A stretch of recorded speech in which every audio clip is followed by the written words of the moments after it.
Hi, I received many questions about the LangChain Expression Language, and many of you seem to struggle with the syntax, which appears to be black magic for some of you. I will show you in depth how it works under the hood and also show you how to create an easy version of such a pipe design yourself. One big issue seems to be the pipe operator itself, which allows you to pipe chains. Some might know pipes from the Linux terminal, but in Python there are normally no pipes. So what's actually going on there? This pipe operator is the bitwise OR operator, so most of you know it from if statements like this.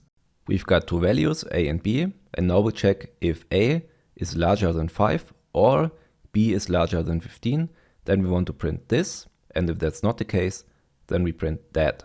So one of these conditions have to be true. So that's a totally different behavior. But Python gives you a lot of power and allows you to overload operators, which means that you can create a class and implement special dunder methods. When you add two numbers, 5 plus 5, it looks like this. But what's actually going on under the hood is that the 5 object calls its dunder method underscore underscore add. The bitwise OR operator is overloaded with the underscore underscore OR method. The runnable protocol from LangChain does the following. The bitwise OR operator will return an instance of another runnable, which will behave then in a certain way.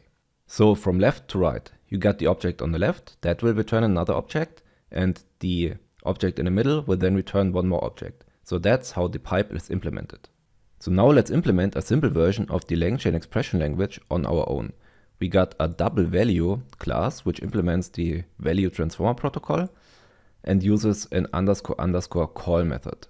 If the value is an integer or a string, then it will just double the value. Otherwise, it will return the value unchanged. The next step is to create a class which overloads the bitwise OR operator. We create a class called custom_dict, and that custom class has got a data attribute. That is an initial dictionary, and if we don't provide any arguments, it will just be an empty dictionary. In the underscore underscore OR method, we pass a single argument, which is a class that implements the value transformer protocol. We then use a dictionary comprehension to loop over each element in the data attribute. We use our transformer class to create new values for each element in the dictionary. We then return a new instance of the custom dictionary class. We can also overload other operators like plus and minus. Let's say we want to add new keys to the dictionary with the plus operator and remove elements from the dictionary with the minus operator. Then we have to overload underscore underscore add and underscore underscore sub. For the underscore underscore add method, we provide one single argument, which has to be an instance of a dictionary. So first we copy the data attribute of the custom_dict instance. This will return the new data variable. We then update that dictionary with the parameter here, with the other parameter, and then return a new custom_dict object. For the underscore underscore sub method, we do a similar approach. So we provide a single string, and that string will remove one key from the dictionary. That will be stored in a new data variable, and then we use that new dictionary to create a new instance of custom_dict.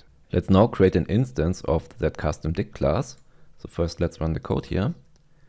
And what we're gonna do now is we create a dictionary with 3 keys, A, B, and C, and they've got different values. An integer, a string, and a list.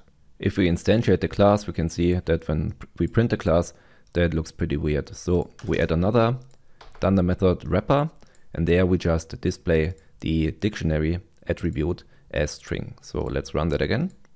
So that's a better way to show it. Yeah, now that's a dictionary.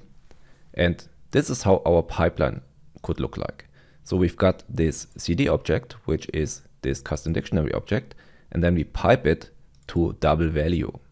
After piping it to double value, we want to add another key to the dictionary, which is D with a value of 4.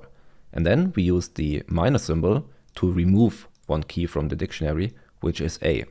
So let's run the code and now add another cell and just print CD. So we can see the code works. We've got a dictionary now with B, which is cat, and C, which is 1, 2, 3, and D, which is 4. So we got this CD instance and piped it to double value. Double value is responsible for multiplying strings and integers by 2. So we got A equals 2 and B equals cat, but since C is a list, this was returned unchanged. Great, I hope that helped you to get an understanding of operator overloading and how to make use of it.